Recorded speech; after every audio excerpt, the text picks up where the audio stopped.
In World War II's frozen battlefields, soldiers faced a merciless enemy, the cold.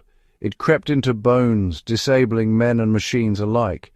On the Eastern Front and in the Ardennes, survival often meant outlasting the elements, not just the enemy. Frostbite and trench foot were as feared as bullets. The cold swelled casualty lists. Thousands fell without a shot fired. Machinery froze, weapons jammed, and the landscape itself became a deadly adversary. Victory belonged to those who respected the winter's power. Commanders learned that staying warm and dry was as vital as holding ground. Soldiers huddled in foxholes, breath turning to ice, hands numb on their rifles. The monochrome world was beautiful but lethal. Endurance demanded knowledge and discipline. In this war, survival was the first victory. To survive, soldiers had to understand how cold attacks the body. The body sacrifices extremities to protect the core, cutting blood flow to hands and feet. Frostbite sets in as tissues freeze, cells rupture and flesh dies. Numbness, pale skin, and eventually blackened tissue signaled disaster. Trench foot, thriving in cold, wet conditions, rotted flesh without freezing it, feet soaked in icy water, lost circulation, turning blue then black. These injuries were the body's own defences turned against itself. Soldiers fought a constant battle with their own physiology. They had to keep extremities warm, tricking the body into maintaining circulation. Survival meant managing heat, moisture, and blood flow. Every step was a calculated move against nature's sabotage. Outsmarting the cold became a daily tactic. Biology itself was a battlefield. The greatest cold weather innovation was simple layering. Early greatcoats trapped sweat, which froze and chilled the wearer. Soldiers learned that multiple thin layers trapped warm air better than a single thick coat.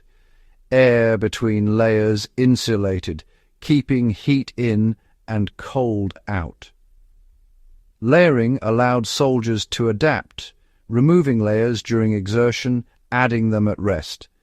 This flexibility prevented sweat from becoming a deadly chill.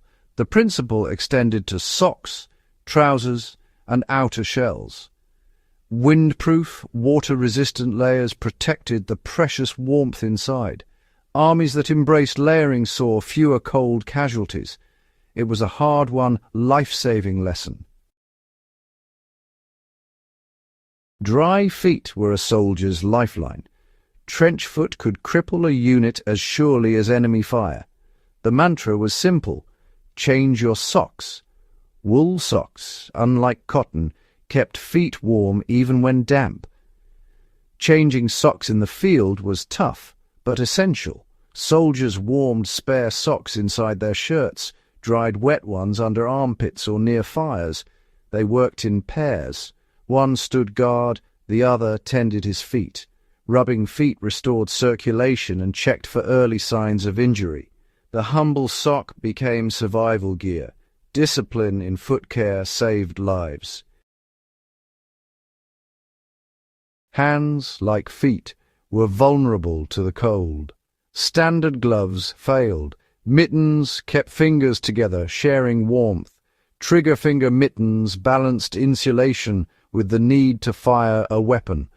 Proper fit in all clothing was critical. Tight boots or jackets cut off circulation, hastening frostbite.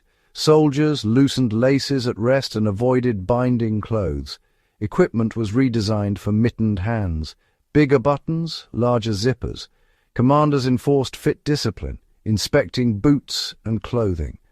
Every detail, from mittens to laces, was rethought for survival. The right gear, properly worn, made the difference. In winter, comfort equaled combat readiness. The most powerful weapon against the cold was discipline. Knowledge meant nothing without the will to act. Leaders enforced survival routines, sock changes, clothing checks, foot inspections. Orders to relayer or loosen boots saved lives, even if unpopular. Each soldier had to monitor his own body for danger signs. The buddy system made everyone responsible for their comrades' safety. Checking for frostbite on faces and ears became routine. Teamwork and vigilance kept men alive. Discipline turned survival knowledge into habit. In the cold, discipline was the line between life and death. Survival in the Winter War was built on knowledge, discipline, and teamwork. Soldiers improvised, sharing body heat, thawing weapons, insulating foxholes with pine boughs. Every act was guided by an understanding of heat and cold. The lessons learned became the foundation of modern outdoor survival. Attention to detail, teamwork, and discipline remain universal truths. The price paid in frostbite and suffering taught future generations how to endure. The story of winter survival is a testament to human adaptability. The greatest battles were fought with knowledge, not just weapons. No one defeated the winter, but soldiers learned to coexist with it. Endurance, respect, and willpower carried them through until spring.